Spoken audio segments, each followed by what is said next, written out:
Welcome to Beyond the Call, where history, leadership, and heroism come alive. Today's story explores Colonel John Riley Kane over Ploesti in 1943, a powerful account of courage and responsibility in combat. If you enjoy learning more about military history and extraordinary individuals, you can find more articles, podcasts, and resources at Trackpads.com.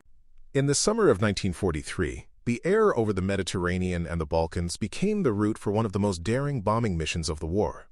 Allied planners had set their sights on the oil refineries around the city of Ploesti in Romania, a key source of fuel for German forces.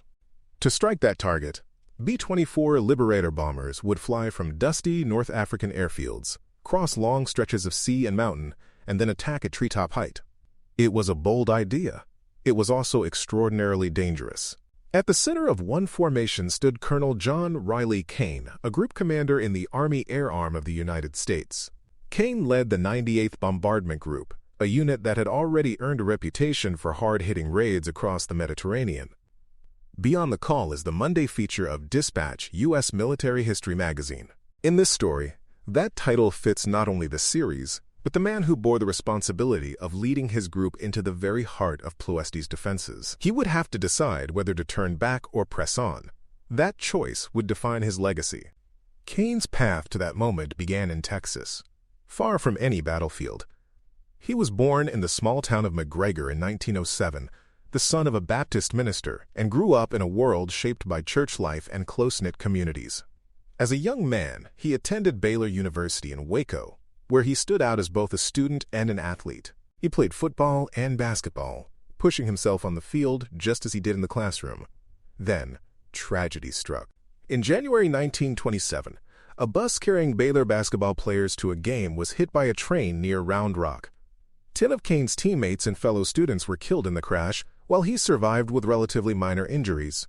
The event left a deep mark on the campus and on Kane himself, and it became known in school memory as the story of the Immortal 10. Surviving when others did not forced him to confront the thin line between routine and catastrophe.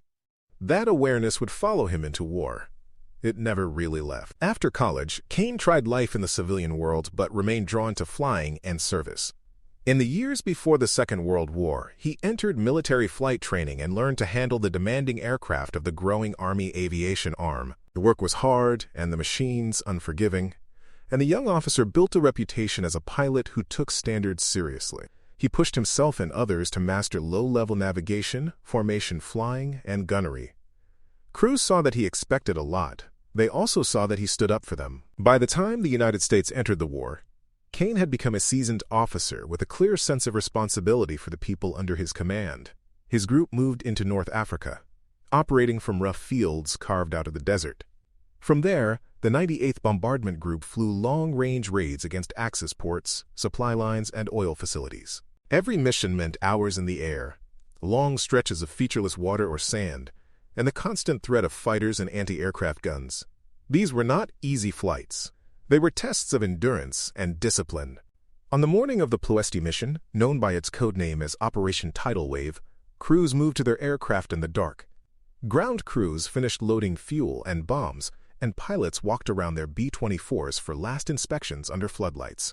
When the signal came, engines roared to life, and the bombers lifted into the night sky, forming up and turning toward the distant Balkans. Kane's group was scheduled as the third major element in a carefully timed sequence. Timing mattered. So did precision. The route took the Liberators across the Mediterranean and then over the mountains of Albania and Yugoslavia. To stay below enemy radar, they flew low, weaving through valleys and over ridge lines at altitudes more often associated with small aircraft than heavy bombers. Over the high ground, summer clouds began to build, forming towers of white that blocked the planned path. To avoid those blind walls of cloud, the bombers had to climb, turn, and shift their course. In that shifting, formations lost sight of one another. The plan started to fray. Kane realized that his element had become separated from the leading part of the strike force. The carefully designed pattern of arrivals and attacks would not unfold as written. Ahead lay a heavily defended target whose defenders would now have time to react, and behind him stretched the long path back to North Africa. In that moment, he had a choice. He could treat the separation as a reason to abort and save many lives, or He could adjust his route and press on toward Ploesti. He chose to press on. That decision carried enormous weight. As the group neared the target area, the crews could see that the refineries were already burning.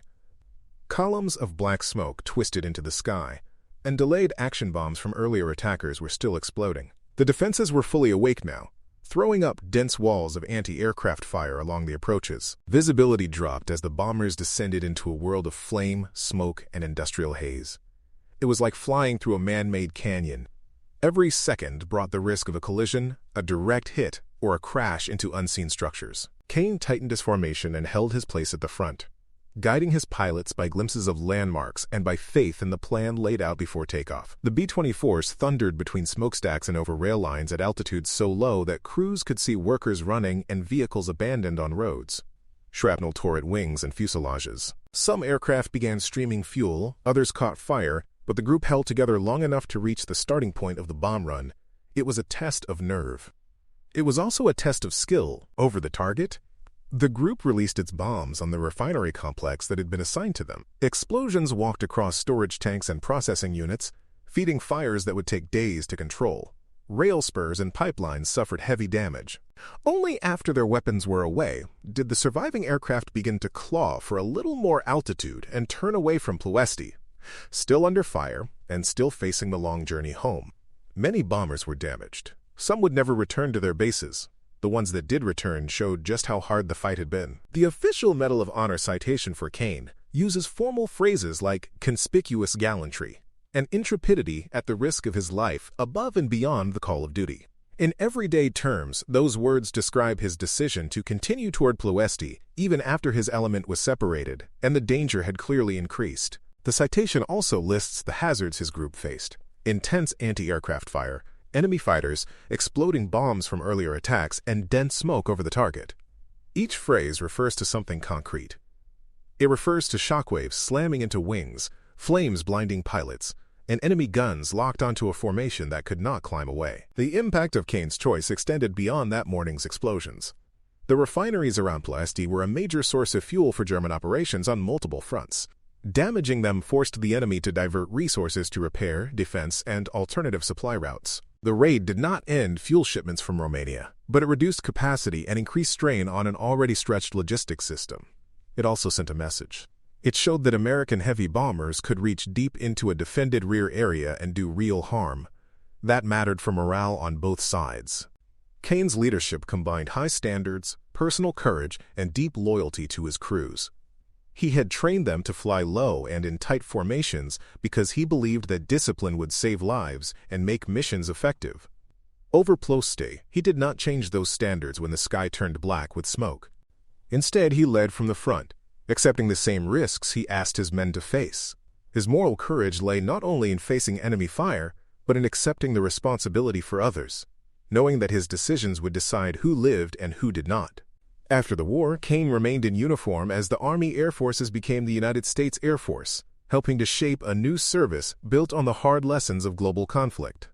He later moved into civilian life, staying active in church and community work and maintaining ties to younger generations of airmen. His name appears today in histories of the Ploesti raid, on rolls of Medal of Honor recipients, and in university and community stories that link his early life in Texas to his wartime command. His story continues to be told. His choices continue to be studied. In remembering Colonel John Riley Kane, it is important to see more than a citation or a list of bombing results. His life traces a line from small-town Texas to a shattered bus on a railroad crossing, to dusty airfields in North Africa, and finally to a sky over Romania filled with smoke and flame. At each stage, he carried forward a sense of duty shaped by family, faith, and experience. On that August day in 1943, that duty led him to press on when turning back would have been easier. His story helps show what it means to go beyond the call. Beyond the call, Colonel John Riley Kane at Ploesti, 1943, follows a United States Army Air Group commander through one of World War II's most dangerous low-level bombing raids as he leads damaged B-24 Liberators into the firestorm over Romania's vital oil refineries. Listeners hear the story of Kane's early life in Texas, the long flight from North Africa, the chaos of Operation Tidal Wave, and the split-second decisions that define his command under relentless anti-aircraft fire. The episode also reflects on the strategic importance of Ploesti, the cost paid by his crews, and the character traits that shaped his courage and responsibility. Beyond the Call is the Monday feature of Dispatch, U.S. Military History magazine, and the podcast is developed by Trackpads.com.